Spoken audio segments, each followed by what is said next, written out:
ஈரானின் அணு மிரட்டலை முழுமையாக அளிக்கும் வரை எண்ணெய் விலை குறுகிய காலம் உயர்ந்தாலும் அது மிகச் சிறிய விலையாகத்தான் இருக்கும் என அமெரிக்க ஜனாதிபதி டொனால்ட் ட்ரம்ப் தெரிவித்துள்ளார்.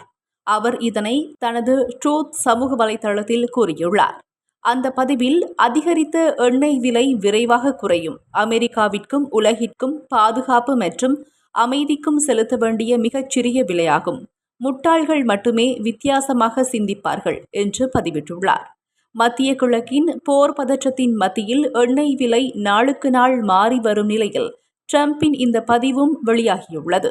இதேவேளை ஈரான் உடனான போரை முடிவுக்கு கொண்டு வருவது தொடர்பில் இஸ்ரேலிய பிரதமர் பெஞ்சமின் நெட்டன்யாகுவோடு இணைந்து தீர்மானிக்கப்படும் என அமெரிக்க ஜனாதிபதி தெரிவித்துள்ளதாக டைம்ஸ் ஆஃப் இஸ்ரேல் தெரிவித்துள்ளது. தொலைபேசி வாயிலான ஒரு நேர்காணலில் அவர் இதனை குறிப்பிட்டுள்ளார்.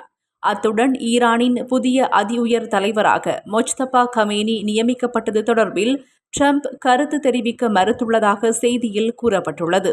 ஏற்கனவே மொஜ்தபாவுக்கு தனது எதிர்ப்பை தெரிவித்திருந்த ட்ரம்ப், தமது ஆதரவின்றி தெரிவு செய்யப்படும் ஈரானின் புதிய தலைவர் நீண்ட காலம் உயிரோடு இருக்கப் போவதில்லை எனவும் எச்சரிக்கை விடுத்திருந்தமை குறிப்பிடத்தக்கது.